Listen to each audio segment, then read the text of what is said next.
शक्तिमान हमारा परमेश्वर, మీరు అనుగ్రహించిన ఈ సమయానికి వందనాలు చెల్లిస్తూ ఉన్నాను. पिता आपने इस समय दिया इसलिए आपको धन्यवाद। మీ మాటలు వినుచు ఉన్న ప్రతి శ్రోతను మీరు ఆశీర్వదించండి. जितने लोग प्रभु आपका वचन आज सुन रहा है वो सबको भी आशीष వారు दें। దేవుని మహిమను తెలుసుకునేలాగున वो सब भी आपका महिमा को महसूस करने के మీ लिए కృపను దాస్యమని और आपका कृपा दिखाइए। రక్షకుడైన యేసు నామమున అడుగుచు ఉన్నాము తండ్రి. उद्धारकर्ता यीशु के नाम से मांगता हूँ पिता। ఇక్కడ మనం గమనించవలసినటువంటి విషయం ఏంటంటే आज हम वचन में इसके बारे में हम मनन कीजिए। మనుష్యుడు ఎంతకాలం జీవిస్తాడు? इंसान का आयुष्य कितना हो सकता है? కొంతమంది చిన్నప్పుడే చనిపోతూ ఉంటారు, कुछ लोग देखे तो बचपन में ही गुजर जाते हैं కొంతమంది వృద్ధాప్య దశలో చనిపోతూ और ఉంటారు, कुछ लोग उनका बुजुर्ग उम्र तक आके गुजरते हैं మధ్యలో కొంతమంది చనిపోతూ और ఉంటారు. कुछ लोग बीच में ही गुजर जाते हैं। మనిషి జీవితం ఎంత, इंसान का आयु वो कितना हो सकता है ఎలా చనిపోతాడు అనేది మనం చెప్పలేము. और वो कैसे उनका मौत होता है हम नहीं जान सकते। ఆకాశంలో ఎగిరిపోయేటువంటి మనుషుడు చనిపోతున్నాడు, और आसमान में जो उड़ते जाते हैं वो भी गुजर सकता है భూమి మీద ఉన్నటువంటి మనుషుడు చనిపోతూ ఉన్నాడు. और जो इस पृथ्वी के ऊपर चल रहा है वो भी एक दिन मर जाते हैं జ్ఞానంతో గర్విష్ఠుడైనటువంటి వాడు చనిపోతూ ఉన్నాడు, और उनका ज्ञान को देखकर घमंड होता है वो भी गुजरते हैं। ధనముతో గర్విష్ఠుడైనటువంటి వాడిని గమనిస్తూ ఉన్నాం. और जिसके पास वो संपत्ति है वो भी अमीर लोग भी वो भी एक दिन मर जाते हैं। ఏ సమయంలో మనుషుడు జారిపోతాడో అతనికి తెలియనటువంటి స్థితిలో మనుషుడు ఉన్నాడు.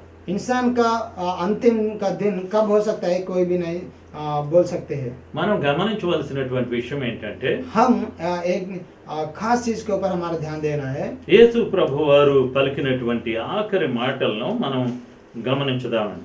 यीशु ने अंतिम में जो बात कहा उसके बारे में हम ध्यान करेंगे। ప్రభు పక్కన వేయబడినటువంటి సిలువ వేయబడినటువంటి మనుషుని మాటలను మనం చూచినప్పుడు और यीशु के साथ दो लोग को चोरी लोगों को मारा था उनका बारे में भी हम देखेंगे। మత్తయి సువార్త 27వ అధ్యాయము 44వ వచనంలో చెప్తున్నాడు, ఆయనతో కూడా సిలువ వేయబడిన బందిపోటు దొంగలను అలాగునే ఆయనను నిందించిరి. మధ్యాహ్నం మొదలుకొని 3 గంటల వరకు ఆ దేశమంతటిని చీకటి కమ్మెను. ఇంచుమించు 3 గంటలప్పుడు యేసు ఏలీ ఏలీ లామా సబక్తాని బిగ్గరగా కేకలు వేసిన ఆ మాటకు నా దేవా నన్నెందుకు చెయ్యి విడిచితివి అని అర్థము.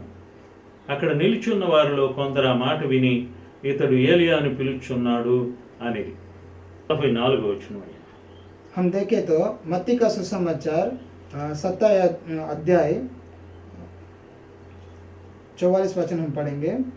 इसी प्रकार डाकू भी जो उसके साथ क्रूसों पर चढ़ाए गए थे उसकी निंदा करते थे।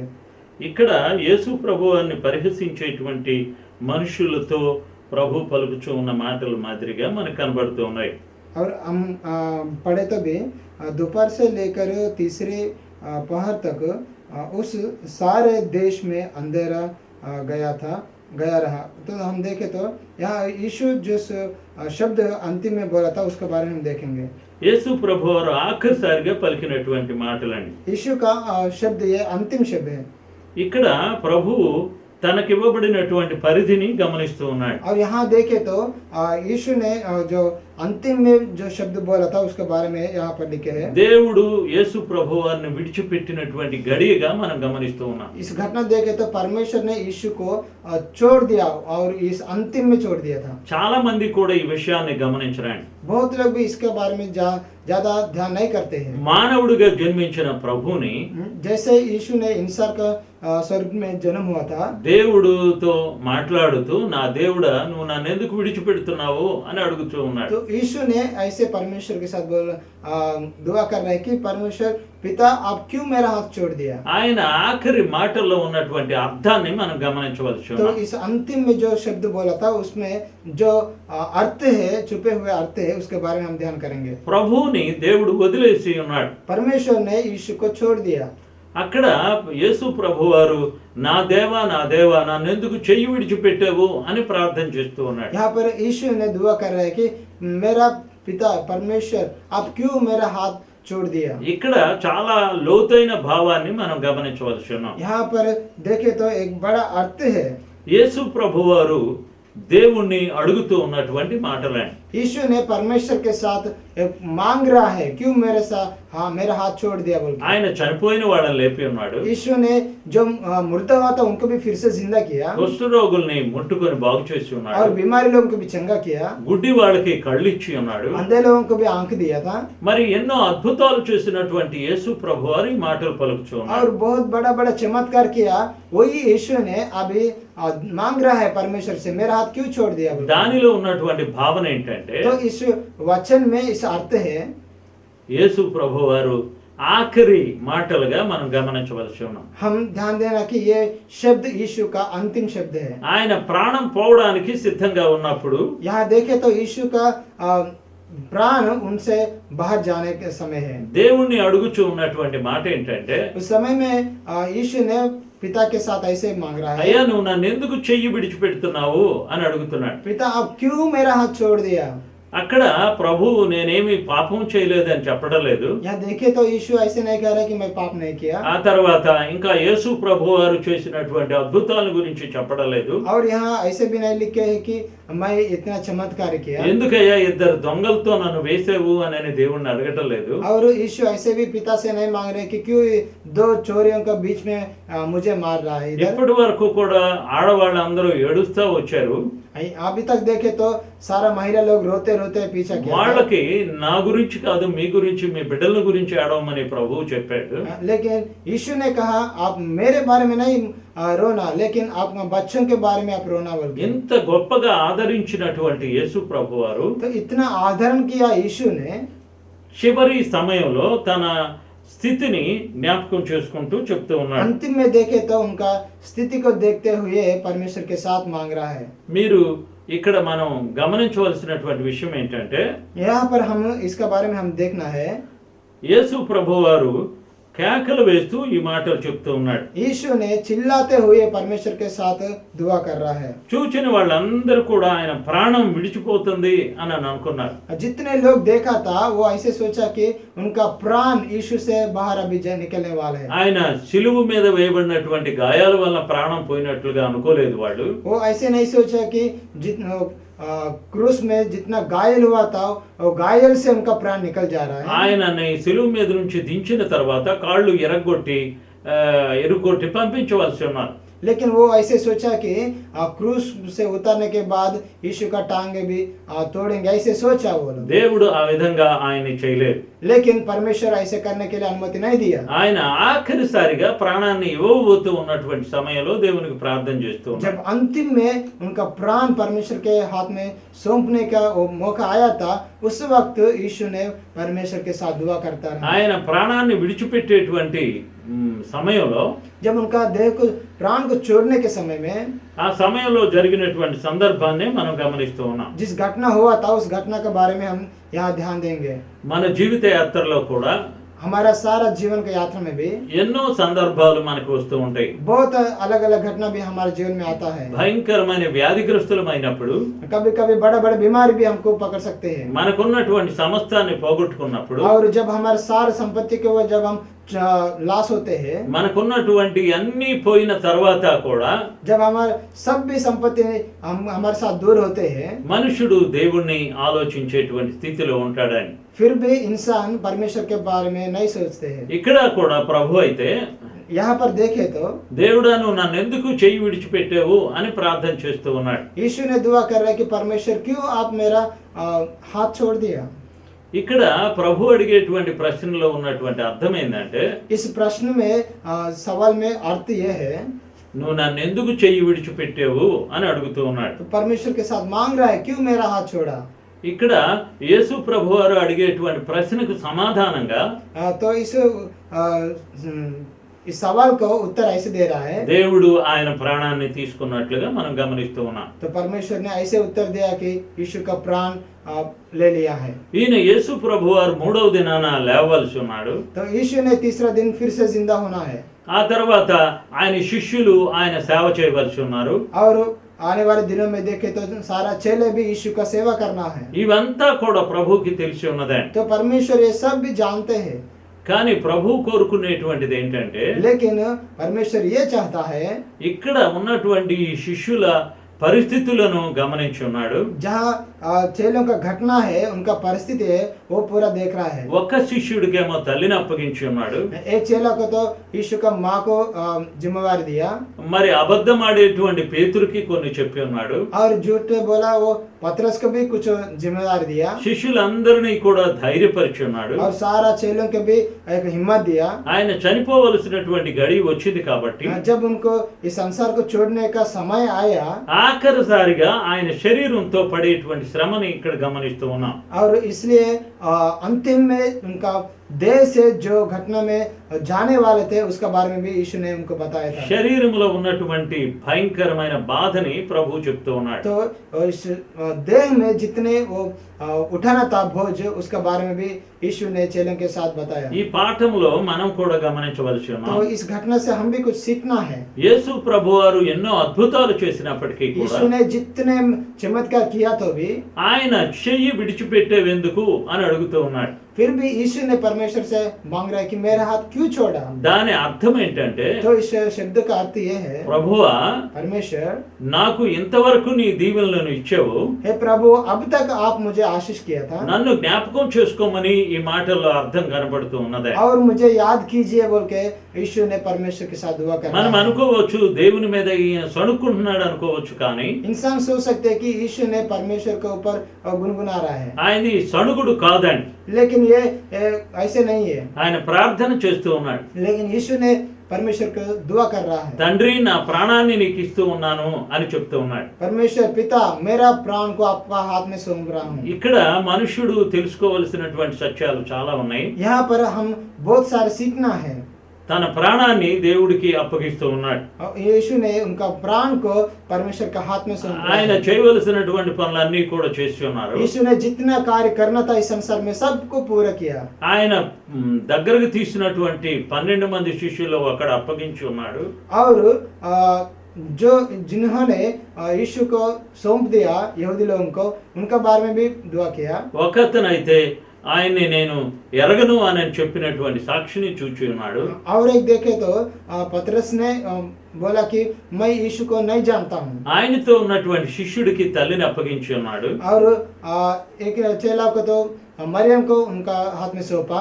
ఆయనతో చెప్పినటువంటి మాట ఏంటంటే, उनसे ऐसे कहा, నేను వచ్చే వరకు కూడా అతను బ్రతికుంటాడు అని ఆ శిష్యుడికి సెలవిచ్చి ఉన్నాడు. ऐसे कहा कि जब तक मैं फिर से आता हूँ तब तक भी ये चेला जिंदा रहेगा। అంటే మనుష్యుడు చనిపోతాడు, కానీ इसका अर्थ यह है कि इंसान हर एक भी मौत हो सकता है, ఆయన ప్రభువుని చూపించేటువంటి వ్యక్తి కనుక ఆ మాటలను చెప్పి ఉన్నాడు. लेकिन उन्होंने परमेश्वर प्रभु को वो दिखाने वाला है, इसलिए यीशु ने इस शब्द कहा था। మనం గమనించవలసినటువంటి విషయం ఏంటంటే, तो हम इसका बारे में हम ध्यान देना है। ప్రభు యొక్క జీవిత యాత్రలో మనం కూడా ఉన్నామని ఎప్పుడు మర్చిపోకూడదు. हम भी परमेश्वर के साथ इस संसार में चल रहा है। యేసు ప్రభువారు 33.5 సంవత్సరాలు ఆయన జీవించి ఉన్నాడు. यीशु ने इस संसार में 33 साल 6 महीने था।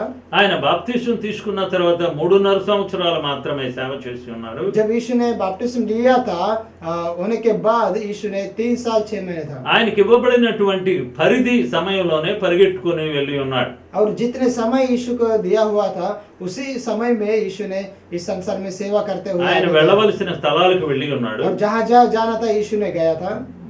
చచ్చిపోయినటువంటి వాళ్ళని బ్రతికించేటప్పుడు వాళ్ళు పొందేటువంటి అనుభూతిని చూచి ఉన్నాడు. और जब यीशु ने मुर्दा को फिर से जिंदा किया तब वो लोग को कैसे महसूस हुआ, वो सारा घटना को भी यीशु ने देखा था। దీర్ఘ వ్యాధులతో బాధపడినటువంటి వాళ్ళని ఆయన బాగు చేసి ఉన్నాడు. और बड़े बड़े बीमारी लोगों को भी यीशु ने चंगा किया।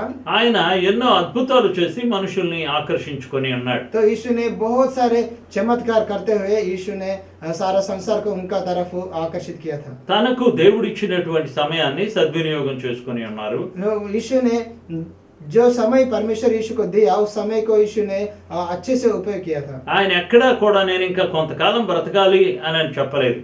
यीशु ऐसे नहीं कहा कि मैं और कुछ समय मैं जीऊंगा। నా సమయం అయిపోయి ఉన్నది కనుక నేను వెళ్ళవలసి ఉన్నాను అని చెప్పి ఉన్నాడు. लेकिन यीशु ऐसे कहा, मेरा समय पूरी हो गया, मैं अभी जाऊंगा। ఆయన సమయంలో ఆయన చేయవలసిన ప్రయత్నాలన్నీ చేసి ఉన్నాడు. तो उनका जितने कम समय देना था उस समय में जो जो करना था वो सबको भी पूरी किया। ఎక్కడా కూడా ఆయన ఓడిపోయినట్లుగా మనం చూడలేదు. तो हम किधर भी नहीं पढ़ सकते और नहीं देख सकते कि यीशु ने किधर भी हार गए बोल के हम नहीं देख सकते। యేసు ప్రభువారు ఎప్పుడు కూడా జయాన్నే చూచి ఉన్నాడు కానీ అపజయాన్ని చూడలేదు. यीशु ने उनका सारा जीवन में भी विजय देखा है, विजय प्राप्त देखा है, लेकिन कभी भी किधर भी नहीं हार गया। ఆయన వాక్యాన్ని బోధించే దగ్గర నుండి जब उनको वचन प्रचार करने का समय से ఎన్నో అద్భుతాలు చేస్తూ बहुत सारे चमत्कार किया దేవుని యొక్క మహిమను చాటి ఉన్నాడు. और चमत्कार करते हुए परमेश्वर को महिमा किया था।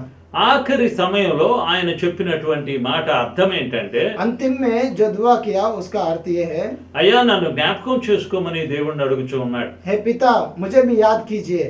ఇక్కడ మనుషులు అనుకోవచ్చు ఆయన సమయం అయ్యింది, సమయం కాలేదు కానీ ఆయన చనిపోవడానికి అరుస్తూ ఉన్నాడు అని అనుకోవచ్చు. लोग सोच सकता है कि उनका समय पूरी नहीं हुआ लेकिन वो मरने के लिए ऐसे ही परमेश्वर से दुआ कर रहा కానీ है। ఇక్కడ అర్థం ఏంటంటే, लेकिन इस शब्द का अर्थ ये है, ప్రభువు యొక్క మహిమను ఆయన ఆ విధంగా చూపిస్తూ ఉన్నాడు. परमेश्वर पिता का महिमा को ऐसे दिखा रहा था। ఆయన ఉన్న శిష్యులకు ఈ విషయాన్ని చెప్పడం లేదు. तो उनका चेले है उसके बाद उनके साथ भी ये घटना नहीं बोल रहा है। ఆయన శరీరంలో నుండి ప్రాణం వెళ్ళక ముందు దేవుణ్ణి అడుగుతూ ఉన్నాడు. उनमें से उनका प्राण बाहर निकलने के पहले ही परमेश्वर के साथ यीशु ने दुआ कर रहा है। కొంతమంది ఏమనుకుంటారంటే, कुछ लोग ऐसे सोचता है ఆయన్ని దేవుడు చెయ్యి విడిచిపెట్టి ఉన్నాడు కనుక ప్రార్థన చేస్తున్నాడు అని అనుకుంటారు. परमेश्वर ने यीशु का हाथ छोड़ दिया इसलिए यीशु ने परमेश्वर को दुआ कर रहा है। కానీ దానిలో మనం గమనించవలసినటువంటి విషయం ఏంటంటే, लेकिन इस घटना में हम ये देखना है, ఆయన తన ప్రాణాన్ని దేవునికి అప్పగిస్తూ ఉన్నాడు. यीशु ने उनका प्राण को परमेश्वर का हाथ में सौंप रहा है। ఆ ప్రాణాన్ని ఇచ్చినటువంటి దేవునికే దాన్ని అప్పగిస్తూ ఉన్నాడు. तो जिस प्राण ने परमेश्वर दिया उसी प्राण को यीशु ने परमेश्वर का हाथ में सौंप रहा है। ఆయన దినాలన్నీ జ్ఞాపకం చేసుకుంటూ ఈ మాటలు చెప్తూ तो ఉన్నాడు. उनका सारा जीवन में हर दिन को याद करते हुए यीशु ने ये शब्द कह रहा है। ఆయన చేయవలసిన పని చేసి ఉన్నాడు. तो जो काम करना था यीशु ने पूरी किया। లోకానికి ఒక రక్షకుడు కావలసి ఉన్నాడు. वो इस संसार को एक उद्धारकर्ता की जरूरत है। రక్షణ మార్గాన్ని ఆయన బోధించి ఉన్నాడు. उद्धार का रास्ता को यीशु ने प्रचार किया था। ఆయన ఏ తప్పు చేయకపోయినప్పటికీ यीशु కూడా ने कुछ भी गलती नहीं किया, फिर भी ఆయన్ని సిలువ మరణానికి అప్పగించి ఉన్నారు. यीशु को क्रूस में मारा था। ఇక్కడ మనం गमनिంచినట్లయితే यहाँ पर हम देखें तो ఆయన ప్రేమించినటువంటి యూదులే जो प्रेम किया यहूदी लोग वही ఆయన్ని సిలువ వేయడానికి వచ్చి ఉన్నారు. यीशु को क्रूस में मारने के लिए आया थे। ఎందుకంటే వాళ్ళ మతంలో ఉన్నటువంటి శోధనలను వాళ్ళు జయించడానికి ప్రభువుని సిలువ వేయాలనుకున్నారు. क्योंकि उनका जो मार्ग है, उनका भक्ति में जो लिखे है उनको पूरी करने के लिए यीशु को मारने के लिए वो देखा। వాళ్ళ ప్రధాన యాజకులు సైతం కూడా उनका मुख्य याजक वो भी ఒక మహాపురుషుడు మన కోసం చనిపోవలసి ఉన్నాడు కనుక ఆయన్ని సిలువ వేయండి అని కొత్త బోధ చెప్పారు. तो एक नया शिक्षक ऐसे एक झूठ शिक्षक लाया कि हमारे लिए एक व्यक्ति मृत्यु होना है इसलिए हम ये घटना ये कार्य को करेंगे बोल के वो बोला था। ఆయన్ని సిలువ వేయడం కూడా ఒక దేవుని పనిగా వాళ్ళు భావించి ఉన్నారు. तो उनको क्रूस में यीशु को क्रूस में मारना भी एक परमेश्वर का काम है बोल के यहूदी लोग सोचा। తెలిసి ప్రభువుని సిలువ వేసినటువంటి మనుషులు जानते जानते हुए भी यीशु को क्रूस पर मारा था। ఎవరైనా సరే చాలా మంది చెప్పేటువంటి విషయం ఏంటంటే, बहुत लोग भी ऐसे वो कहते हैं, నీవు యూదులలాగా ప్రార్థన చేస్తున్నావు అని చెప్తూ ఉంటారు. आप यहूदी जैसे आप दुआ कर रहे हो। యూదుడు అనేటువంటి అతన్ని ప్రభు పిలిచి ఉన్నాడు కనుక అతడు యూదుడుగా చెప్పబడి ఉన్నాడు. तो यहूदी है उनको परमेश्वर ने बुलाया है इसलिए वो ऐसे वो पुकारते हैं। అంత మాత్రాన అతను దేవుని బిడ్డ కాదు అని కాదు దాని అర్థము. तो उसका अर्थ यह है कि वही परमेश्वर के बच्चे हैं। బైబిల్లో మొదటి నుండి చివరి వరకు కూడా ఆయన బిడ్డలను ఎప్పుడు కూడా ఆయన విడిచిపెట్టలేదు. लेकिन हम देखें तो बाइबल में देख सकते हैं और संसार में देख सकते हैं कि उनके बच्चों को उनका जन्म से अंतिम तक भी परमेश्वर कभी भी किसी के भी हाथ नहीं छोड़ते हैं। అగ్నిగుండంలో యూదుల్ని నడిపించి ఉన్నాడు. जब यहूदी लोगों को भी आग से भी आगे जाने के लिए प्रभु ने कहा। సింహాల బోనులో ఆయన బిడ్డల్ని పడవేసి ఉన్నారు. और जो लायंस था वो चेता उसका गुफा में भी जाने के लिए परमेश्वर ने వాళ్ళకి అగ్ని ఏమీ చేయలేదు. उनको आग कुछ भी नहीं किया చివరికి వాళ్ళ తల వెంట్రుకలు కూడా కమిరిపోలేదు. और उनका बाल भी कुछ भी नहीं जल गया బట్టలు కూడా ఏమీ కాలినట్లుగా లేవు. और हम वचन में नहीं पढ़ सकते कि उनके कपड़े भी जल गया। అలాగనే వృద్ధాప్య దశలో ఉన్నటువంటి దానియేలుని కూడా సింహాల బోన్లో పడవేశారు. और हम देखें तो दानियल को भी जहाँ सिंह रहते चीता रहते वहां पर भी दानियल को गुफा में रखा। రాజులు భయపడి ఉన్నారు కానీ और राजा लोग भी डर के पीछे गया వేసిన మనుషులు చాలా సంతోషపడి ఉన్నారు. लेकिन जिन्होंने दानियल को गुफा में रखा था वो बहुत खुश हुआ।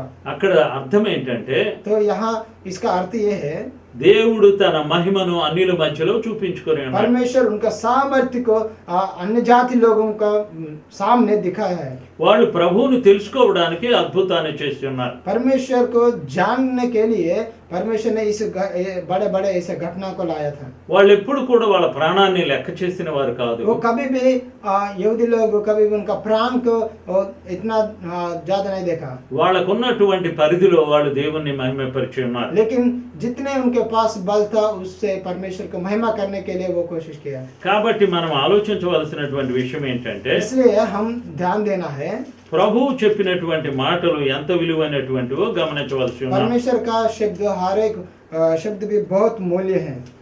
ప్రభు వాళ్ళని ఎక్కడా కూడా కించపరిచినట్లుగా మనం కించపరచలేదు. हम ऐसे भी नहीं पढ़ सकते कि परमेश्वर कभी भी उनका बच्चों को नहीं छोड़ा है। ఎందువల్ల అంటే ప్రభు యొక్క మహిమను ఆయన చూపిస్తూ ఉన్నాడు. क्योंकि परमेश्वर ने उनका बल को महिमा को यहाँ पर दिखा रहा है।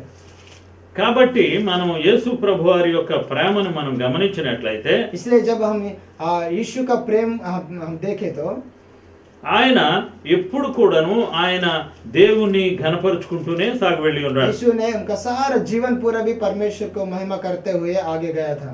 ఆయన శిష్యులు ప్రభువుని విడిచిపెట్టలేదు.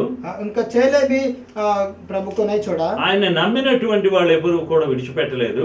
और जिन्होंने उनके ऊपर भरोसा किया वो भी नहीं छोड़ा। ఆయన రక్త సంబంధులు గాని తల్లిదండ్రులు గాని ఎవరు కూడా ఆయన విడిచిపెట్టలేదు. और कोई भी उनका परिवार से भी नहीं छोड़ा। అందరూ ఎగతాళి చేసి ఉన్నారు కానీ वो सब भी प्रभु को मॉकिंग करते गए। ఆఖరిసారిగా యేసు ప్రభువాన్ని తెలుసుకున్నారు. लेकिन अंतिम में देखे तो यीशु है परमेश्वर बोल के सब भी ग्रहण किया। వాళ్ళల్లో ఉన్నటువంటి ప్రేమను బట్టి వారు ప్రభువుని గమనించడానికి అవకాశం ఇచ్చి ఉన్నాడు. और उनमें से जितना प्रेम था उस प्रेम से यीशु को ग्रहण करने के लिए परमेश्वर फिर से मौका दिया। కాబట్టి ఒకసారి మనం ఆలోచించుకున్నాం, इसलिए एक बार हम भी सोचेंगे మన జీవితాల్లో हमारा जीवन में మనం ఎంతవరకు దేవుణ్ణి మహిమపరుస్తూ ఉన్నాం. हम कितना परमेश्वर को हम महिमा कर रहा है, स्तुति कर रहा है। యేసు ప్రభువారైతే यीशु ने देखे तो ఆఖరిసారిగా సిలువ మీద अंतिम में क्रूस का ऊपर దేవా నన్ను ఎందుకు చెయ్యి విడిచిపెట్టావు అని అడుగుతూ ఉన్నాడు. पिता क्यों मेरा हाथ छोड़ दिया बोल के दुआ कर रहा है। దాని అర్థం ఏంటంటే इसका अर्थ ये है ప్రభువా నన్ను జ్ఞాపకం చేసుకోమని అర్థమైంది. परमेश्वर मुझे फिर से याद कीजिए। ఆయన చనిపోయి లేస్తాడని ప్రభువుకి తెలుసు. परमेश्वर जानते हैं कि यीशु तीसरा दिन फिर से जिंदा होता है। 40 దినాలు యేసు ప్రభువారు వారితో ఉంటాడని కూడాను ఆయనకి తెలుసాయి. और परमेश्वर जानते हैं कि 40 दिन यीशु ने उनका साथ चेलों के साथ रहा। 40 దినాలు యేసు ప్రభువారు ఉన్న తర్వాత 40 दिन चेलों के साथ रहने के बाद మరలా తన యొక్క ఆత్మను కృమ్మరిస్తాడని కూడా యేసు ప్రభువారికి తెలుసాయి. परमेश्वर जानते हैं कि पवित्र आत्मा को चेलों के ऊपर भेजेगा।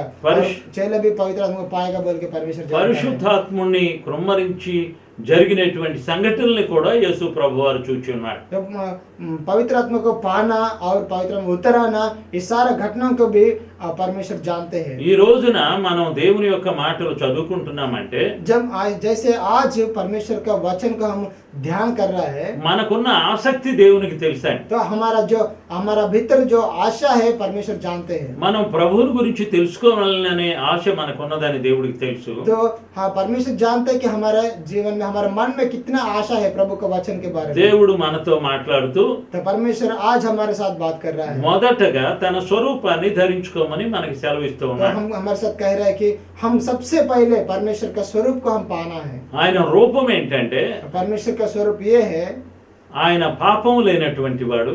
परमेश्वर पापी में नहीं था ఆయన ఏమాత్రం కూడా పాపాన్ని సహించేటువంటి దేవుడు కాదు. और उन्होंने पाप को कभी भी नहीं नजदीक लाने देता है। పాపిని ప్రేమిస్తాడు కానీ एक जो पापी किया इंसान को प्रेम करता है, పాపాన్ని ఎప్పుడు కూడా దేవుడు ప్రేమించలేదు. लेकिन पाप को कभी भी परमेश्वर नहीं प्रेम करता। పాపంతో దేవుని యొక్క రాజ్యంలో ప్రవేశించలేడు కాబట్టి हम पाप से परमेश्वर के राज्य में नहीं पहुंच सकते हैं। 969 సంవత్సరాలు బ్రతికినటువంటి మెతుషలను కూడా इसलिए मेतुशेलह को भी దేవుని రాజ్యంలో చోటు ఇవ్వొచ్చండి. परमेश्वर का राज्य में जगह देगा। అది దేవుని యొక్క ఏర్పాటు అయి ఉన్నదండి. ये परमेश्वर का इच्छा है। మనుషుడు ఆలోచించవలసింది ఏంటంటే, इसलिए हमारा सोच ऐसे होना నా है, జీవితంలో నేను ప్రభు దగ్గరికి వెళ్ళగలనా లేదా అనేది ముఖ్యమైనది. मेरा जीवन में मैं परमेश्वर यीशु के पास मैं जा सकता हूँ। యేసు ప్రభు వారు పలికినటువంటి మాటల్ని మనం కూడా పలకగలమా? यीशु जो कहा था क्रूस पर, हम भी बोल सकते हैं। అలాగ పలికినప్పుడే మనం దేవుని యొక్క రాజ్యంలో ఉండగలమండి.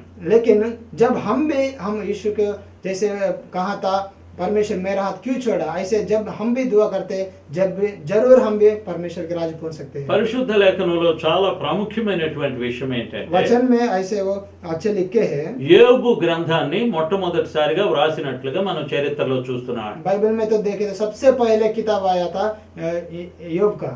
అతని భార్య అతన్ని శోధించడానికి వచ్చినప్పుడు अयुब का उनका पत्नी भी उनको परीक्षा करने के लिए आया, యోబు పలికినటువంటి ఆఖరి మాటలు ఏంటంటే, लेकिन अयुब ने ऐसे कहा, మూర్ఖురాలు మాట్లాడినట్లు నీవు మాట్లాడుచూ ఉన్నావు, एक मूर्ख जैसे आप बात कर रहा है। దేవుని వల్ల మేలును అనుభవించాము, आपने परमेश्वर से आशीष पाया, కీడుని అనుభవింపతగదా?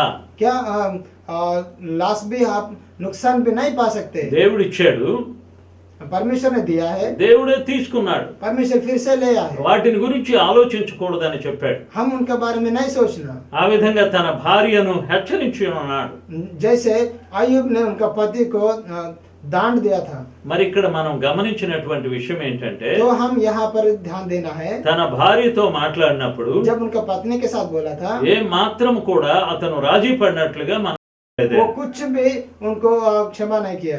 నీతిమంతుడైన యోబు వలె जैसे ईमानदार अयुब, మన జీవితాన్ని కూడా గమనించవలసి ఉన్నాం. हमारा जीवन को भी परमेश्वर के हाथ में सौंपना है। దేవుడిచ్చినటువంటి జీవితాన్ని जो जीवन परमेश्वर दिया है, దేవుని కొరకు ఉపయోగించవాలని ప్రభు కోరుచు ఉన్నాడు. परमेश्वर क्या सेवा के लिए, परमेश्वर के राज्य के लिए हम उपयोग करना है। చిన్న ప్రార్థన చేసుకున్నాం. छोटे से दुआ करेंगे। గనుడవైన దేవా, अति महान परमेश्वर, పరిశుద్ధుడైన తండ్రి, पवित्र पिता, మీరు అనుగ్రహించిన జీవితానికై మీకు వందనాలు आपने దేవా. इस अच्छे जीवन दिया इसलिए धन्यवाद। మా జీవితంలో మిమ్మల్ని మహిమపరుచుకుంటూ సాగి వెళ్ళే బాధ్యత దయచేయండి. हमारा जीवन पूरा भी प्रभु हम आपको महिमा करने के लिए प्रभु समय दीजिए, मौका మీ दीजिए। మాటలు వినుచు ఉన్న ప్రతి శ్రోతను ఆశీర్వదించండి. जितने लोग प्रभु आपको वचन सुन रहे हैं, सबको भी आशीष कीजिए। వారికి ఉన్న సమస్యలన్నీ ఎరిగి ఉన్న దేవుడవు గనుక వాటిని అన్నింటినీ తీసివేయమని అడుగుచూ ఉన్నాం. प्रभु जितने समस्या से वो गुजर जा रहे प्रभु, सबसे प्रभु उनको बचाइए। ఎంతమంది అయితే ప్రభు దగ్గరికి వచ్చి స్వస్థత పొందవాలని కోరుచూ ఉన్నారో, प्रभु जितने लोग आपके पास आके चंगा पाने के लिए देख रहा है प्रभु,